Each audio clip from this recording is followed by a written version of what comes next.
Olá, este é o videocast Café Trans.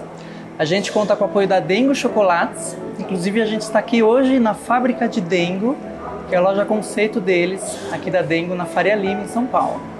A Dengo, pessoal, não é apenas uma marca brasileira de cacau e chocolate, mas um negócio de impacto social que reúne pessoas num ciclo justo e afetuoso e que, junto delas, promove uma relação de respeito, transparência e de mútua confiança. Juntos, promovem uma rede de pequenos e médios produtores de cacau e de grãos de café de alta qualidade, pessoas que não só apoiam a agricultura consciente, como também acreditam na partilha de valor e na preservação da natureza. Acima de tudo, Dengo tem afeto, carinho, amor, respeito, propósito, sabores autênticos e que realmente emocionam. E é dessa mesma forma, com muito afeto, carinho e respeito, que eu recebo a minha convidada e o meu convidado de hoje, a doutora Mayara Nogueira e o doutor Thiago Tenório. Estou muito feliz, nossa, muito feliz pela participação, honrada de vocês estarem aqui, gente. E eu vou pedir para vocês contarem um pouquinho da história de vocês. Começa quem quiser. Bom, vou começar primeiro agradecendo, né? Sempre que eu faço uma palestra, que eu faço uma live, eu gosto sempre de deixar a minha gratidão, né?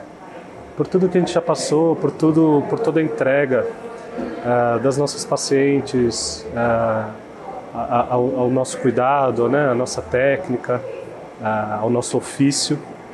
Então é isso, eu sempre gosto de começar agradecendo ou terminar agradecendo.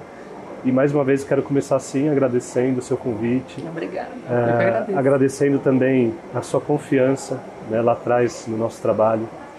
E fazia muito tempo, muitos meses que a gente não se via, né? Sim, faz bastante tempo. E eu tô aqui bem surpreso com as mudanças que desde a última vez a Lê, tanto do ponto de vista físico, né, que é o que a gente como cirurgião mais procura, né, logo de imediato, mas como a energia, a tranquilidade, a calma, a transformação plena, completa, né?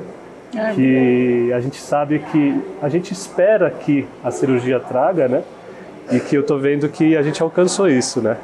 A cirurgia não é só física, né? A cirurgia ela é mental, ela é espiritual até, social principalmente. Então eu tô muito feliz em ver você completando todos esses ciclos, amadurecendo cada vez mais a sua transição. Então, obrigado pelo convite. Sempre que precisar, sempre que quiser a nossa presença, conte com a gente. Obrigada, muito obrigada. Queria agradecer também a Lê e contar um pouquinho, né? A gente vai contar um pouquinho da história. Thiago começou há um tempo atrás. Thiago começou com a Fechotinha de Fundação em 2011. Em 2011, ele começou fazendo esse trabalho com mulheres trans, para mulheres trans, cirurgias específicas, que ele vai falar depois mais. Eu entrei mais recentemente, eu tenho a formação, sou um pouco mais nova que o Thiago, então faz 5 anos, 6 anos, né? Entrei oficialmente, né? Antes eu auxiliava cirurgias e tal. E há 6 anos eu entrei e assumi o núcleo de cirurgia corporal da Fechotinha. Ah, que bacana. Então ele cuida da feminização facial e eu cuido da feminização corporal. Ai, que bacana, gente. Posso fazer um adendo? Na verdade, ela é muito mais do que uma cirurgiã, né? Eu sou só um cirurgião. Ela, além de cirurgia, ela é gerente da clínica também. Ela é mãe, ela é filha, ela é completa. Então eu sempre falei isso no nosso casamento, eu sou fã número 1 dela. Olha só. Eles são casados, né? É verdade, esquecemos de falar, somos casados, né? E no meu casamento eu falei isso, se eu fosse só amigo dela, eu já seria o homem mais feliz. E continuo afirmando, gente, isso. Que lindo.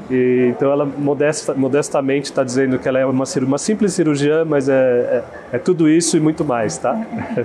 Incrível. Incrível. Obrigada, viu? E, bom, vamos começar. Eu só queria fazer um adendo com algo que você mencionou, Thiago, sobre que a cirurgia não é só algo que transforma o aspecto físico, mas é uma transformação social, uma transformação emocional. E eu, como uma paciente, ex-paciente deles, né, posso provar, assim, a partir da minha própria experiência, que a transformação emocional, psicológica, é muito gigante quando você tem um rosto através do qual você consegue se identificar, consegue se sentir pertencida. Gente, é um trabalho que vocês fazem, é uma coisa linda, gente. De transformação humana, transformando vidas.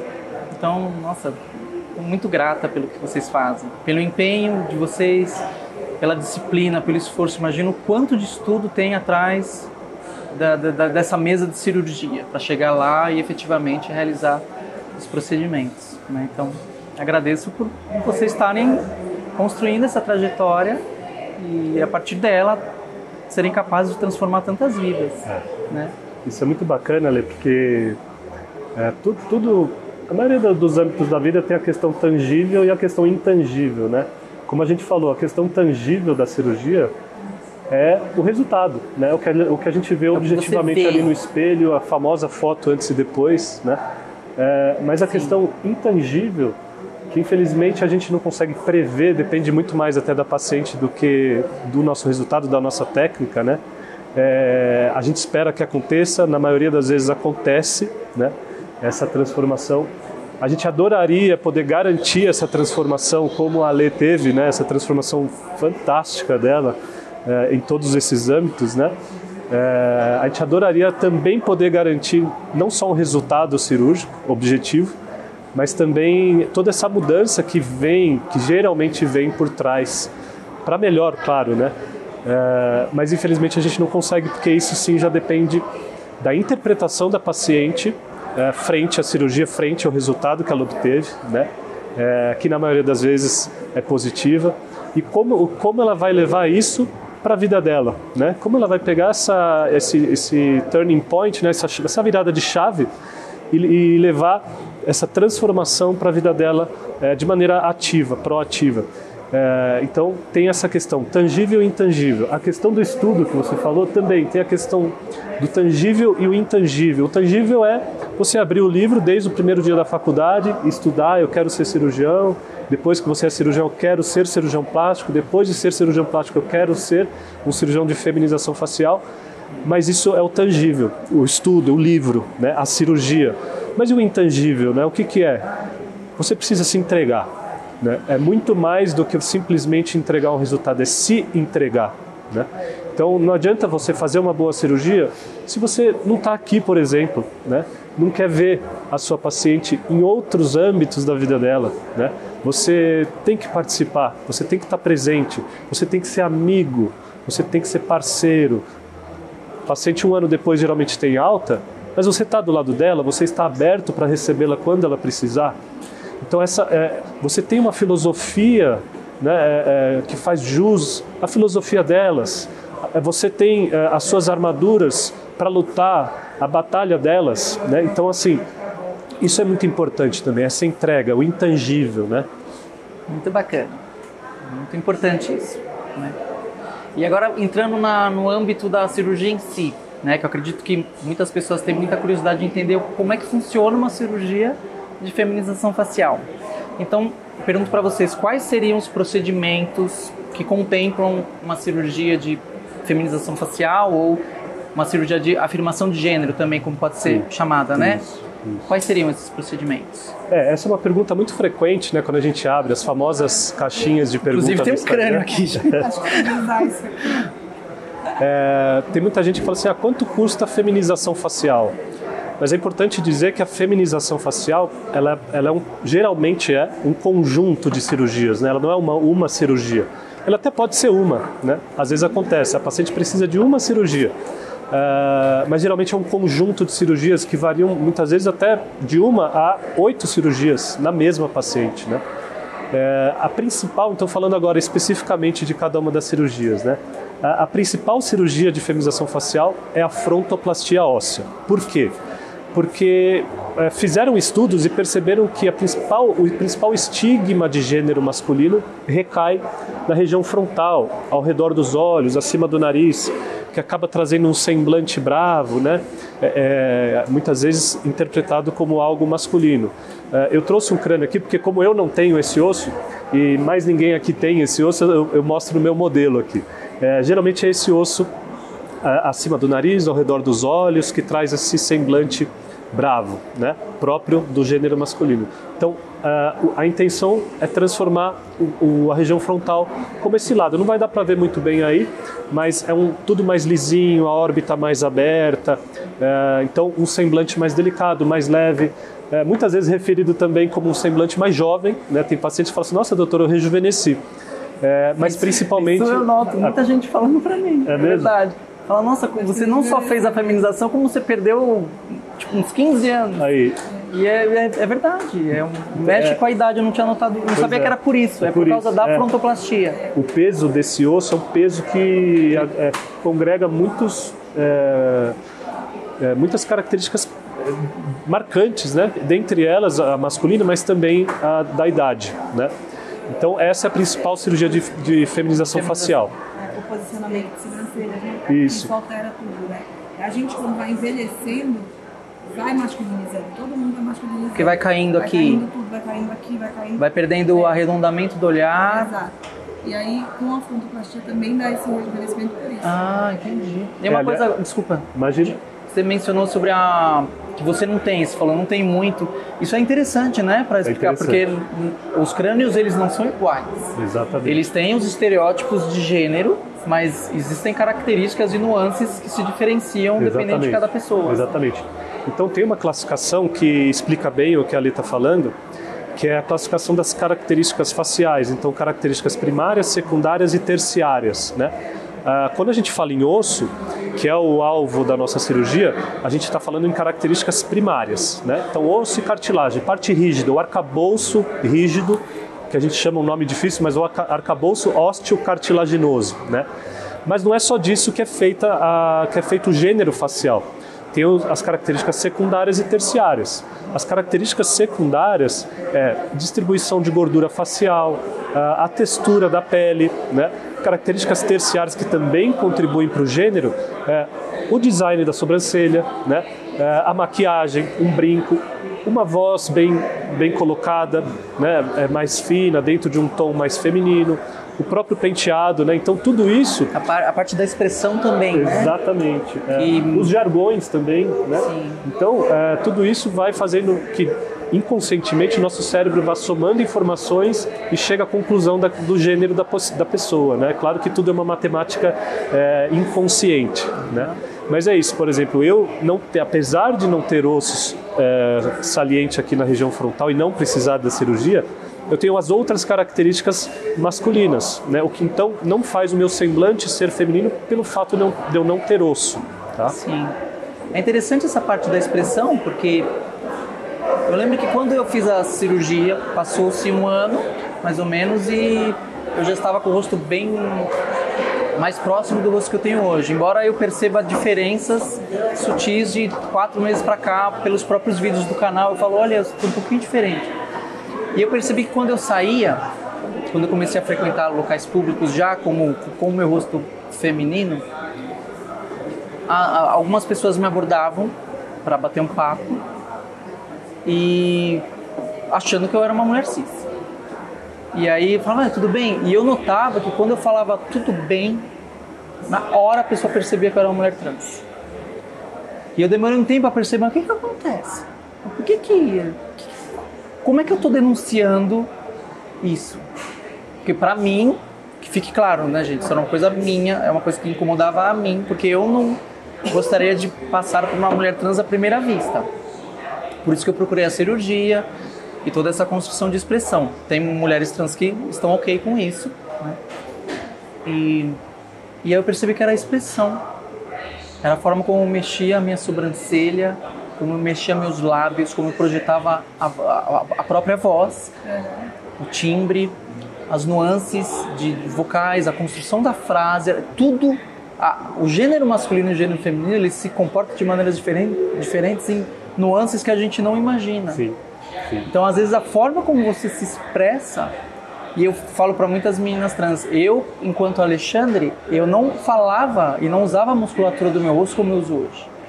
Eu não usava o lábio dessa forma. Eu não fazia expressões que eu faço.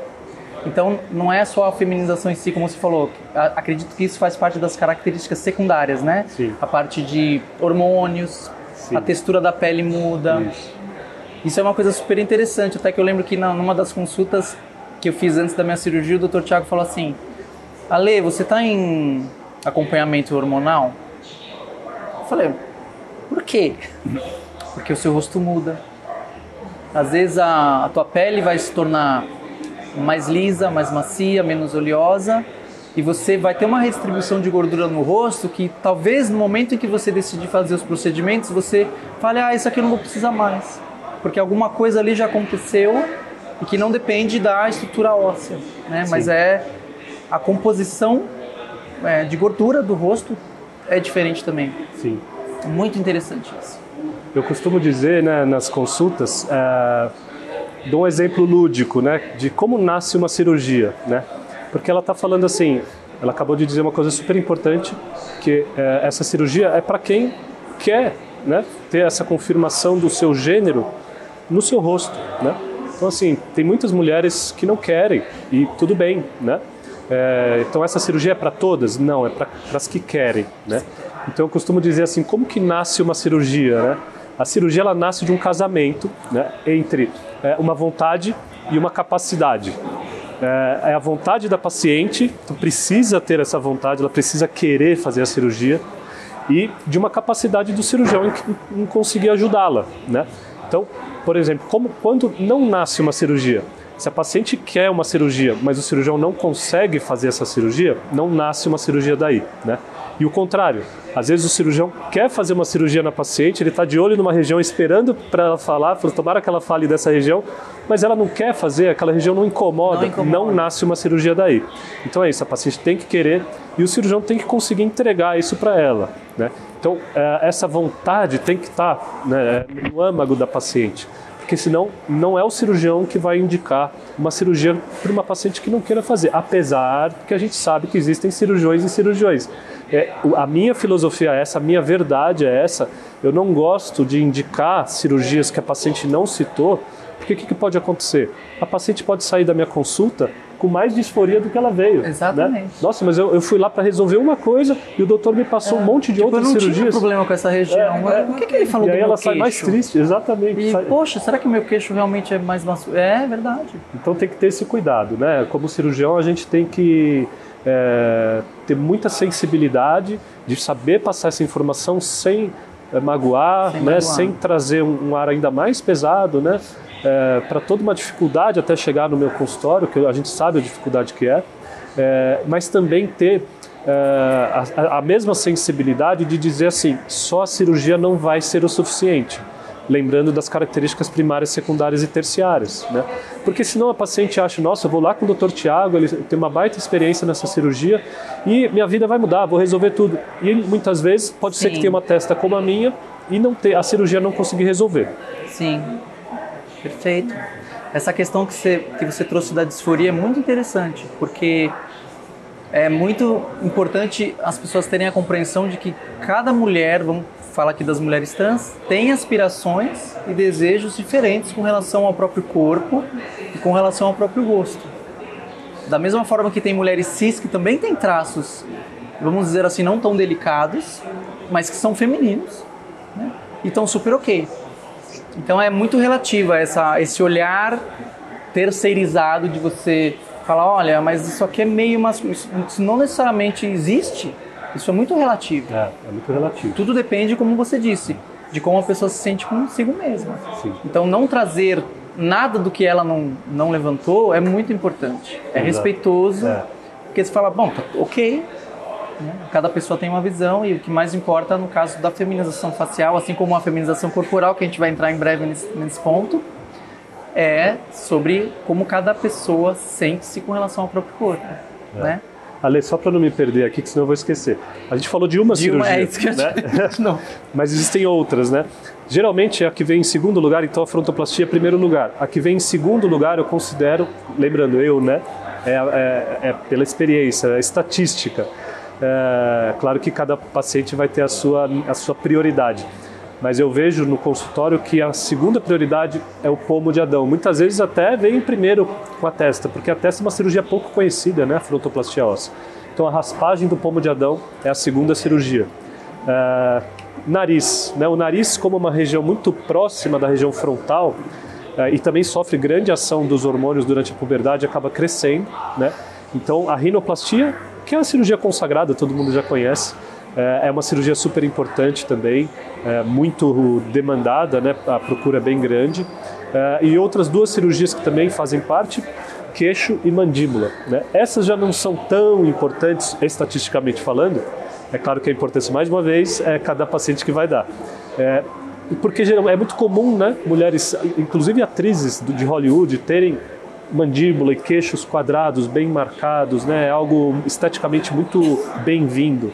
Então, a demanda não é tão grande por essas cirurgias, mas existe sim uma procura com bastante frequência por essa cirurgia. Inclusive hoje, saindo daqui, a gente tem uma cirurgia dessa, para deixar o queixo mais afilado, a mandíbula não tão quadrada, né? Outra cirurgia, o lip lift, que é a elevação do lábio, geralmente para pacientes com um pouco mais de idade. Um lábio mais curtinho, com a exposição dos dentes incisivos, é algo bem bonito, bem feminino. Inclusive foi uma cirurgia roubada da cirurgia de rejuvenescimento. Era uma cirurgia de rejuvenescimento e percebeu-se que também feminizava o rosto, né? Então hoje faz parte do rol das nossas cirurgias. Olha só, interessante. Interessante. E uma pergunta assim, a principal dor eu acredito que é a frontoplastia, como você disse, estatisticamente, né? É essa região. Isso. Uma vez eu vi um vídeo seu que você falou uma coisa super interessante. A frontoplastia, ela torna-se a principal dor de mulheres trans porque quando você conhece alguém, a primeira coisa que você nota é a região do olhar. E ela já traz ali esses caracteres de gênero, né? Sim. Por isso que é tão forte isso, né, gente? É muito forte, é muito forte. O primeiro contato que a gente faz com as pessoas, via de regra, é pelo olhar, né? A gente olha olho no olho. Apesar de a gente estar olhando o olho, né, a gente tem aquela visão periférica que capta informações secundárias, né, dentre elas informações de gênero. Eu fico imaginando quando os neandertais, né, mesmo os primatas, eles tinham poucas informações para saber, oferece aquele outro indivíduo, oferece algum perigo, será que é uma situação de acasalamento ou não é? Então essa informação contida aqui carrega muito, acho que, dessas informações importantes da sobrevivência dos animais mais primitivos, que eu acho que a gente já carrega até hoje, né? Essa anatomia, essa questão antropológica, né, da face.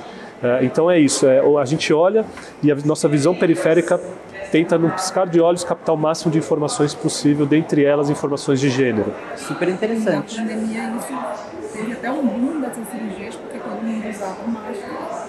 Então, e aí, não é verdade, se focava no olhar. Sim. A gente teve um aumento, a gente experimentou um aumento de cirurgias ao invés de diminuição.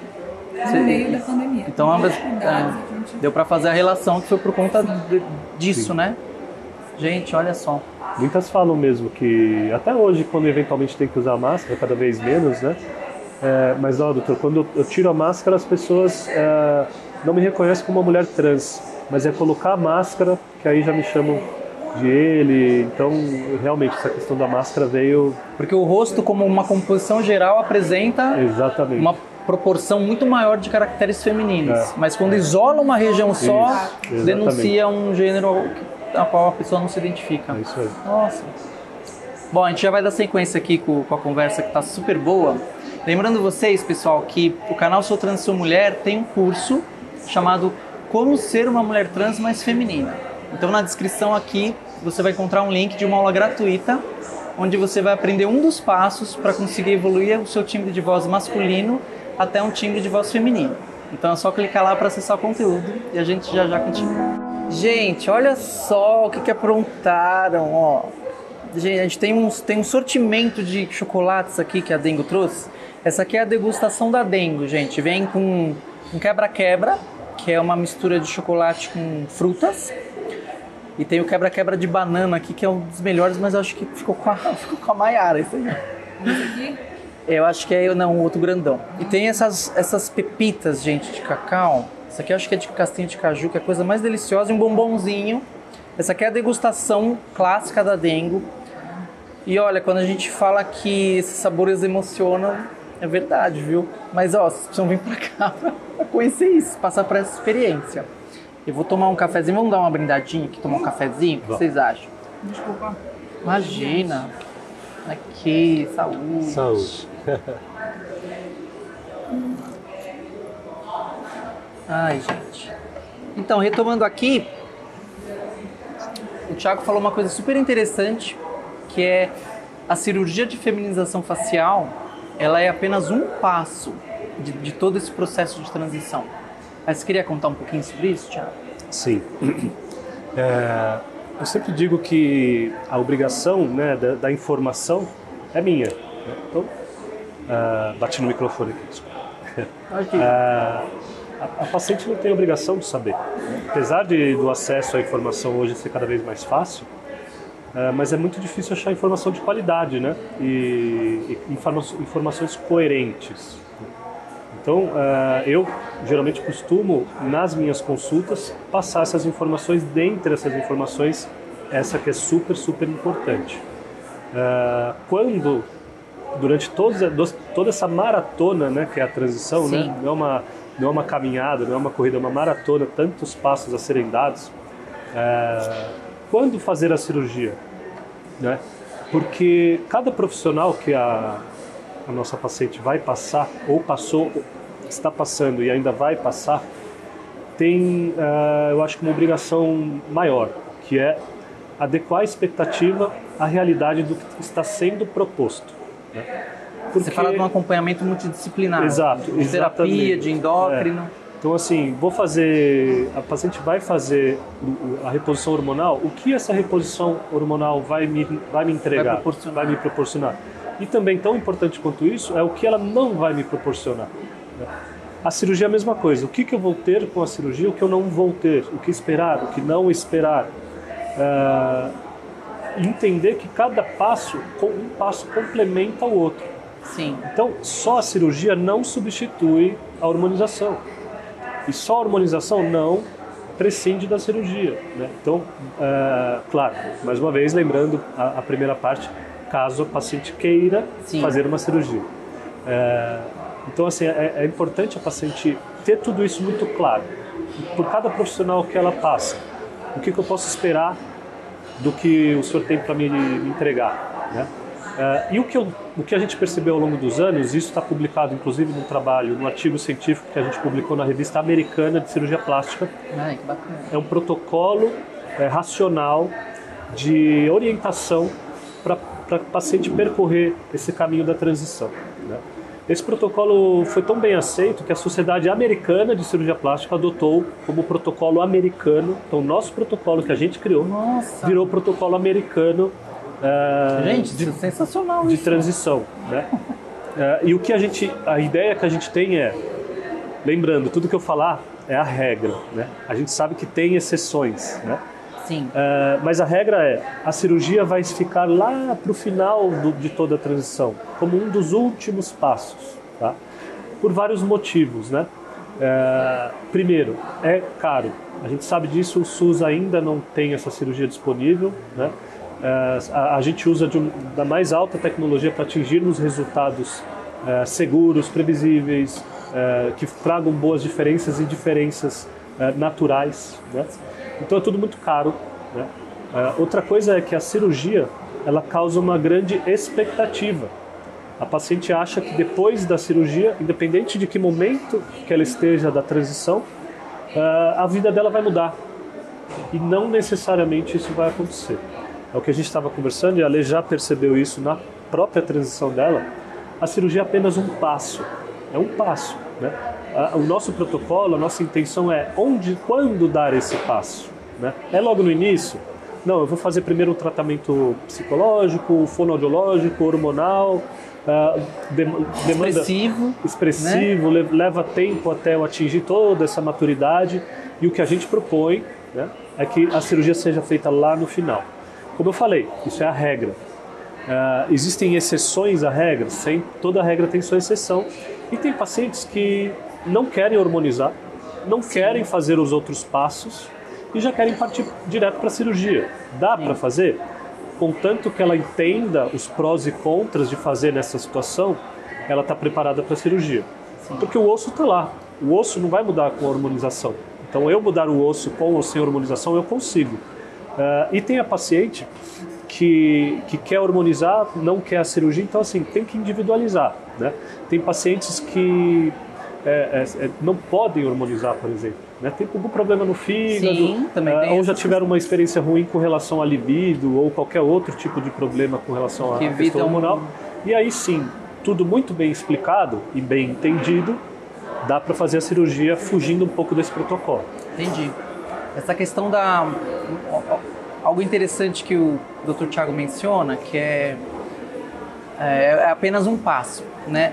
E eu trazendo como uma experiência, como a minha experiência eu tinha uma intenção expressiva, eu reconhecia dentro de mim uma mulher que eu vim construindo de uma forma oculta, mas desde a minha infância, desde a minha adolescência até ser uma mulher adulta, mas por dentro.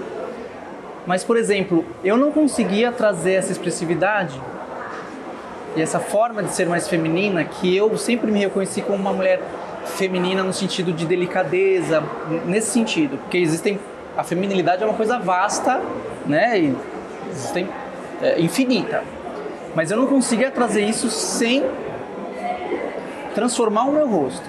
Esse foi um caso meu.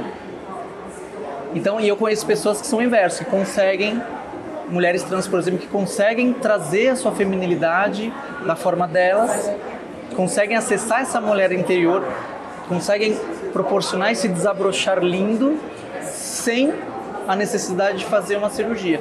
Então, lembrando mais uma vez, sempre depende de cada pessoa, mas são passos, como o Dr. Thiago falou, é um dos passos, mas todos estão conectados. Esse acompanhamento multidisciplinar, ele é super valioso, super necessário, né? Porque se você tem alguma deficiência em algum desses aspectos, às vezes você não consegue chegar no resultado que você tanto deseja, né? Não só como rosto, mas como transformação de vida. Como você se identificar como uma pessoa ou desempenhar o papel de gênero que você sempre desejou, né? É isso aí. Muito legal. Agora a gente vai entrar num outro aspecto, pessoal, da feminização, que é com a doutora Mayara Nogueira aqui, sobre a feminização do corpo, né? Você participou recentemente de um treinamento, né? Não sei nem se foi tão recente, mas você quer discorrer um pouco sobre isso? Foi recente, sim. Sobre remodelamento postal. Na verdade, eu faço já toda a parte de feminização corporal, então escultura, mamoplastias, trocas de prótese, colocação de primeira prótese, enfim. Mas sempre vinham me perguntar, mas você tira a costela? E no Brasil era aquela coisa, até poucos meses atrás, até ano passado, não, no Brasil a gente não faz, é proibido, ninguém sabe. Era até que um tabu, né? Exatamente, ninguém sabe. Um tabu, assim, ninguém sabe, ninguém viu, E realmente não tem, a gente não tem descrita, né, em livro, tem alguns artigos já. E de uns 2 anos para cá começou na literatura, a gente vê um movimento de chegamos ao limite de retração de pele com tecnologias, de lipo HD, lipos, enfim, muito extensas, muito grandes, de deixar mais fina possível, colocar gordura no bumbum, no quadril, chegamos no limite, né? Da ciência, da medicina. E agora, qual é o próximo passo? E aí, 2 ou 3 anos atrás, saiu o primeiro artigo de um cirurgião mexicano que já tinha feito 100 casos de retirada de costela. Hoje ele tem muito mais, mas é uma das pessoas que tem mais experiência nisso. 1 ano e pouco depois, um outro artigo de um russo com uma técnica de remodelamento que não precisaria tirar a costela. E aí, ano passado, um cirurgião colombiano inventou uma terceira técnica de remodelamento com fixação, chama Reboss, essa técnica. Reboss? E aí trouxe para o Brasil, veio um treinamento de uma equipe grande para cá, 12 cirurgiões plásticos. A gente fez aqui em São Paulo o treinamento esse ano das 3 técnicas. E aí, a partir daí, eu consegui, com segurança, oferecer, não, existe, gente, faz diferença sim. Nossa, gente. E aí é muito legal, porque assim, é uma coisa que elas já pediam, elas já esperavam. E aí eu cheguei agora, olha, existe, tá? A gente consegue realmente. Então, assim, é como se fosse assim, é o limite da medicina hoje para trazer uma proporção melhor, porque para a mulher trans isso acaba tendo até mais indicação. pela questão da caixa torácica, realmente das costelas serem, em geral, mais em geral são retas.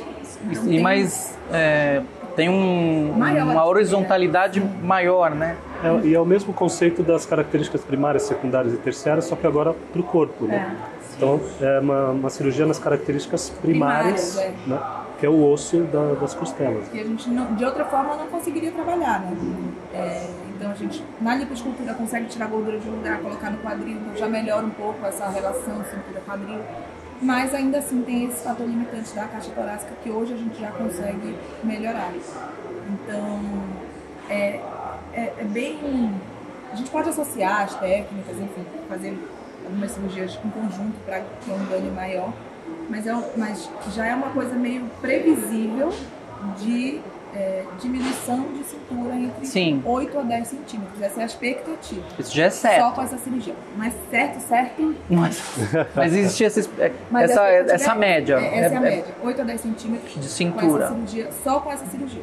Se a gente associa a lipo, a abdominoplastia ou aplicatura do músculo, aí já vai muito mais. Sim. Então, associando a lipo, a gente já consegue às vezes 15, 20 centímetros. Então, assim, muda completamente o jogo, assim, sabe? Não, eu imagino. Cirurgia que realmente... e agora tá ganhando mais corpo, esse movimento de vários cirurgiões começando a fazer. Ainda tem pouca gente fazendo, mas já tá um movimento maior de cirurgiões procurando entender como é. E é uma já está em pauta a coisa, né? É uma cirurgia segura, que hoje a gente consegue fazer de forma segura, sabe? Não é fácil, mas é segura. Mas já só de ter passado de um estado de tabu para um estado de estar em pauta, ciência. Isso já é incrível, porque a segurança e a confiabilidade de procurar um tipo de procedimento desse, sabendo já que existe estudo em cima e um debruçamento em cima daquilo, já é incrível. E eu falo, eu continuo falando, agora é um conhecimento que ainda está em construção. A gente tem 3 técnicas, eu escolho para cada paciente, junto com a paciente, depende do que ela vai fazer no pós, se ela vai... porque uma técnica precisa de uso de corset 24 horas por dia, outra não precisa, enfim, todas têm seu pró e seu contra, então a gente vai discutindo, mas ainda é um conhecimento em construção. Não tem nada que diga essa técnica é melhor que essa ou essa. Sim, e também depende da pessoa. Exato. Né? Como que ela vai se comportar nesse pós. A questão da expressividade, acho que também, do mesma forma do rosto, só para fazer essa ponte, eu acho que se uma mulher trans, que sobretudo acho que são mulheres trans que procuram esse tipo de procedimento, né? Eu confesso que já pensei nisso há um tempo atrás, falei, eu queria tanto ter cintura aqui. Mas, e como é que eu fiz? No meu caso, eu tentei driblar isso com técnicas de expressão corporal, com tentar estreitar a percepção da cintura escapular, com técnicas de postura, que a postura do homem e a postura da mulher é uma coisa completamente diferente. E se você junta isso com essa técnica, aí com certeza essa paciente ela vai conseguir perceber que ela vai conseguir chegar num ponto, num resultado muito satisfatório. Né? Mas não só por conta do procedimento, mas também por conta porque se você faz esse procedimento e continua andando que nem homem, você não traz esse aspecto, esse estereótipo feminino que você deseja, né? É a mesma coisa, acredito que é dessa mesma forma, é um passo, mas você precisa de toda uma construção. Sim, e a cintura é uma questão interessante, que ao longo da história, né, as percepções de beleza corporal, beleza facial, tudo é social, uma construção social também. Então, épocas e países e, enfim, povos, a mama grande é mais bonita, a mama pequena é mais bonita. Depois tanto que tem povos que tem etnias em que tem mulheres de ombros largos e cinturas finas, né? Mulheres mais gordinhas ou mais cheinhas, depois não, mulheres muito magras. Então, ao longo da história e das regiões do mundo e dos povos, isso muda muito. Sim. Porém, cintura é uma coisa que permanece. A percepção de cintura ligada à feminilidade sempre veio, não importa em que povo, em que... Sempre teve. Sempre teve.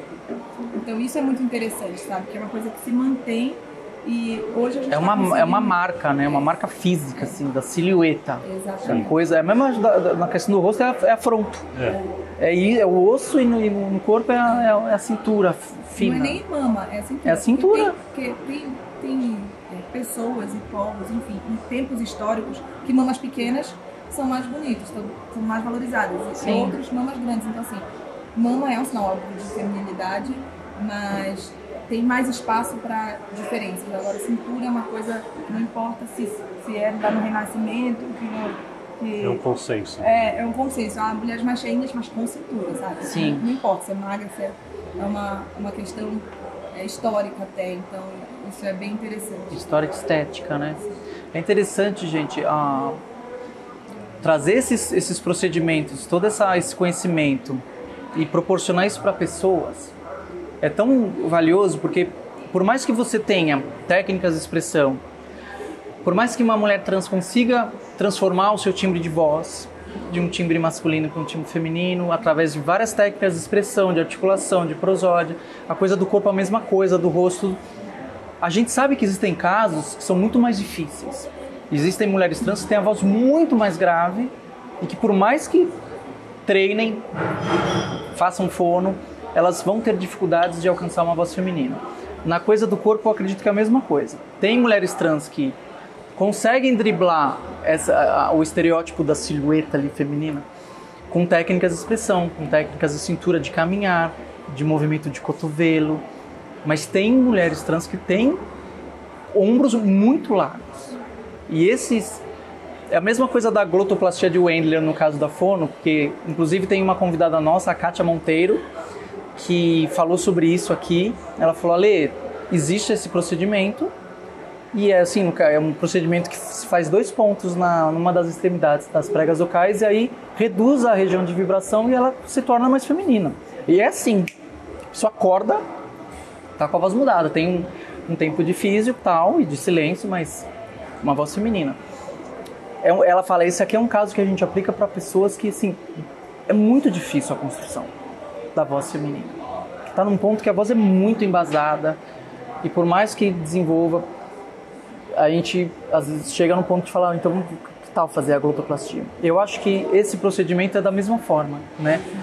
Por mais que você desenvolva expressões e tal, eu acredito que tem casos em que a pessoa fala assim, gente, por mais que eu tenho uma cintura enorme, eu tenho um ombro muito largo, e no caso de pessoas, de mulheres trans que sofrem com essa disforia, isso vem como um alento. Nossa, gente. Eu realmente fiquei assim, em êxtase. Isso é incrível. Quando eu falei, Thiago, vai ter. Quando eu vi o seu vídeo no Face, falando que você fez o treinamento, eu falei, gente, que máximo, tem tanta gente que vai falar assim, nossa, porque eu não consigo, por mais que eu treine, eu tenho que fazer algum procedimento estético, não tem jeito. É a mesma coisa do rosto também. Tem mulheres trans que têm um rosto mais andrógeno e falar ok, e aí tem aquelas características terciárias que conseguem driblar e eliminam a disforia dela por conta de maquiagens bem feitas. Ela fala, nossa, nem preciso fazer feminização, as pessoas conseguem me reconhecer do jeito que eu quero ser reconhecida. Mas a gente sabe, no meu próprio caso, eu tinha um rosto bem masculino e eu fiz tudo que tinha que ser feito, porque por mais hormônios, existiram mudanças, mas pra mim foi isso, ai gente, existe. Quando eu fiquei sabendo, eu nem sabia que existia, quando eu fiquei sabendo, eu falei, nossa, existe uma feminização facial. Então, são avanços da ciência e profissionais incríveis, gente que nem o Dr. Thiago e a doutora Mayara, que conseguem trazer isso pra realidade, pro tangível, né, pro empírico, de falar, gente, a gente pode ajudar as pessoas que sofrem com essas disforias e não têm recursos naturais para conseguir driblar isso. Gente, maravilha. Fiquei tão feliz que vocês vieram pra cá. Trouxeram tanto conhecimento, tanta informação valiosa, gente. Ai.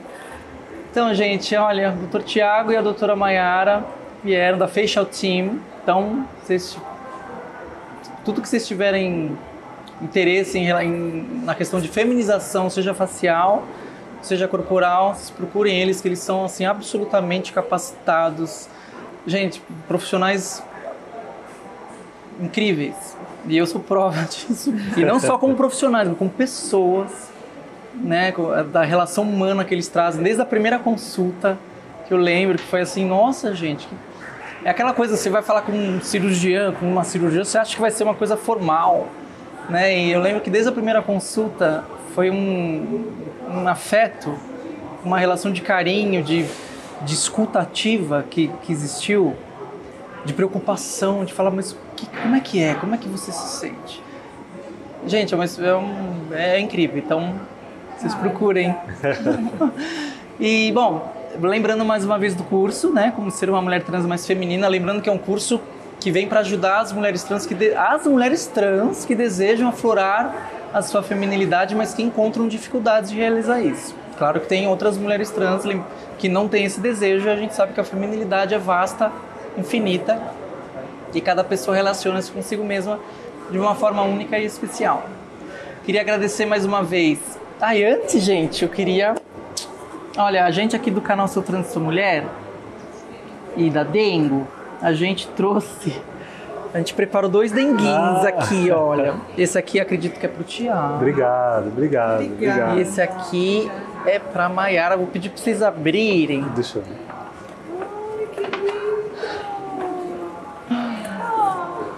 Deixa eu ver. Caramba! Olha, gente, vocês viram como a Dengo aqui andou rápido, porque a Maiara não estava combinada, que foi uma coisa de última hora dela participar. Só mete a mão, marido, dá pra... Agora eu já abri. Agora, questão de honra agora. Então é um denguinho para eles. Muito carinho. A gente preparou isso, a Dengo aqui preparou isso com muito carinho para eles. Obrigada. Bem, queria agradecer mais uma vez a Dengo, né, por proporcionar esse espaço maravilhoso pra gente, disponibilizar tudo isso e todo o suporte incrível que o pessoal aqui deu para a realização desse episódio do videocast Café Trans. Então lembrem-se, viva a sua vida agora, pois ela é curta e é uma só. Beijo no coração de vocês e até o próximo episódio. Ai, gente, que feliz que vocês... Obrigado. Ai, Thiago, parabéns. obrigado, viu? Eu fico, quando você estava falando, eu estava pensando que até ia falar, mas se toda paciente, porque assim, a gente faz a nossa parte, que é a cirurgia. Para chegar onde a gente chegou, lá no primeiro ano da faculdade, a gente fez aula de anatomia. Um dos momentos da aula de anatomia é a dissecção, que é você separar parte por parte para entender o todo, né? O que você faz no seu canal é uma dissecção. Você está separando parte por parte da expressão feminina para entender como chegar nela, né? Então, assim, a gente falando de cirurgia é só uma parte mesmo, né? O que eu acho importante as pessoas, né, as mulheres trans entenderem que é preciso fazer a lição de casa. Sim. Que é isso que você está ajudando, que é tentar entender onde começa uma coisa e termina a outra. Onde ela começa, onde ela termina, isso fica para trás, que é a expressão, agora entra a cirurgia. Se todos os pacientes tivessem esse entendimento que você conseguiu ter e agora consegue passar, né, elas seriam muito mais felizes com toda essa transição que elas passam, sabe? Porque a cada passo cria-se uma expectativa de resolução. Acaba jogando no ombro do profissional algo que ele não pode oferecer. Exato. Não está tudo tem o seu limite, né? Tudo tem o seu limite. Então esse trabalho é muito... Está na pessoa, né? Está na pessoa. Muitas vezes a pessoa não quer ter esse trabalho que você teve e que você quer ensinar. Acho que é muito por você não, exato. Eu digo não quer assim, porque às vezes é dolorido, eu imagino. É de olhar para si mesmo e ver assim, onde eu posso melhorar, onde o Dr. Thiago pode melhorar, eu já entendi. Mas onde cabe a mim e a mais ninguém? Sim. Né? Isso que você falou, do caminhar, da expressão, da musculatura. Quem faz isso? Eu nunca ouvi falar de alguém que fizesse isso, que você está explicando, ensinando, sabe? Muito bacana, Lê. Parabéns. Obrigada. Parabéns. Já era seu fã, mas hoje mais ainda. Espero que isso ajude muitas. A gente já tem até alguns depoimentos, né, de mulheres trans que adquiriram curso. E, nossa, gente, quando eu leio, assim, delas falando, Lê, a minha família já está percebendo a diferença na minha voz, no jeito que eu sento, no jeito que eu mexo o pescoço, porque tem aulas assim que falam sobre tudo isso, né? Sim. sobre como você mexe com o pescoço, como você vira, como que você... É muita coisa, são muitas informações de expressão que são diferentes de gênero para gênero. Sim. E é o que você falou, às vezes as pessoas depositam no profissional aquela expectativa de resolução total. E não isso é importante. O que o Dr. Thiago pode fazer? É isso. O que eu posso fazer para evoluir? Ale, qual é o teu Insta? Meu Insta é Ale_Alceres.